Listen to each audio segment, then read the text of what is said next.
that the company that we run, we are not the owners. There is an owner who I have described here as the Lala. In a private sector, you can easily say, okay, XYZ owns the company, so he is the Lala. In a government job, which I did for most of the time, people make the mistake of thinking they have become the Lala. When you are running a government company, you haven't become a Lala. There is still a Lala. But it's a very hazy profile of Lala. The 575 member of parliament think they are Lalas. They own the company. They represent the people of the country. And the government through its own treasury, gave you the initial equity for starting the company. For example, let me say NTPC. At some stage, the government gave some 5,000 crores to start the company. I'm not saying the exact number. And over time, the company paid back to the government more than 60, 70 times of the paid up price. But the government is never willing to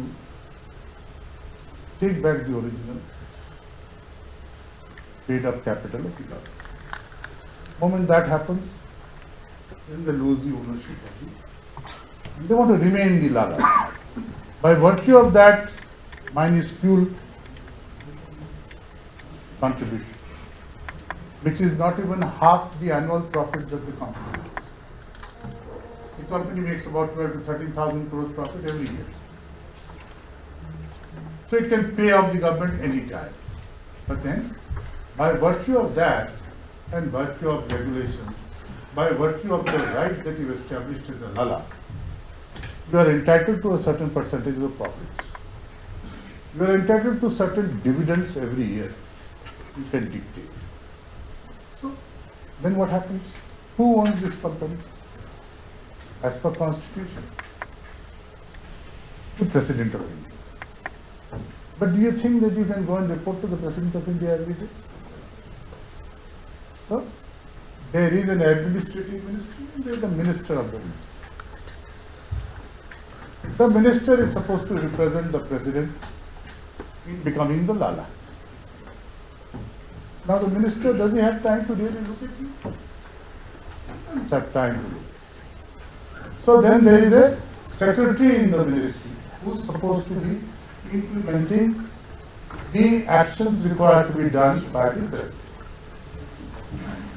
Secretary also depends on how big you are, how big a company you are. Maybe NTPC would like to have a look. But about the smaller companies in the power sector, you don't really bother about it. So, you will delegate some joint secretary to be on the board. That joint secretary will actually be the Lala. And then, the joint secretary also thinks that I am a director of the board. It is beyond my dignity to really interact with the company every day. You will delegate some junior babu who will actually keep on writing you letters every year. And believe me, there is information asked for by the government. And you have sent that information once, that's not enough. Every time another information is asked for, they will ask you for that information. So there is some post office created. Then, the 575 or MPs that own you, the parliament owns you. You are under what you say is the 5 C's. The CBC, CAG, the CBI, the CIC now, Information Commission. Just to give an example how important it is. There was an RTI query to me against my name. आपके chairman पिछले 6 महीने में कितने दौरे किए,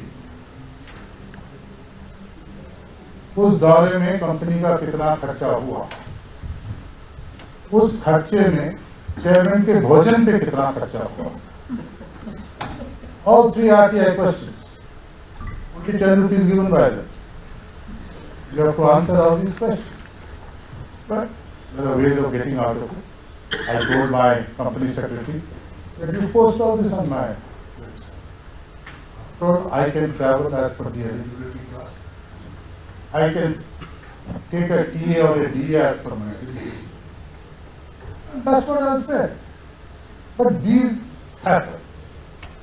Somebody can buy a 10 rupee, ask you, and I was asked that long time back in NBCC, कि पिछले 5 साल में चेयरमैन की गाड़ी कितनी चली, कहाँ गई, कितना पेट्रोल खर्चा हुआ और किस पर्पज से वहाँ गई.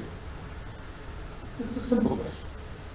So my poor fellow who used to keep the logbook of the car came to me and said, "Sir, this is a big problem." I said, "No. My logbook is there. In 5 years, how many logbooks?" He brought a bundle. That kind. I said, "Count the number of pages. Multiply by 2 rupees and ask the guy to submit the money." It came to some 2 lakh rupees. He never submitted that money, so the information was not given.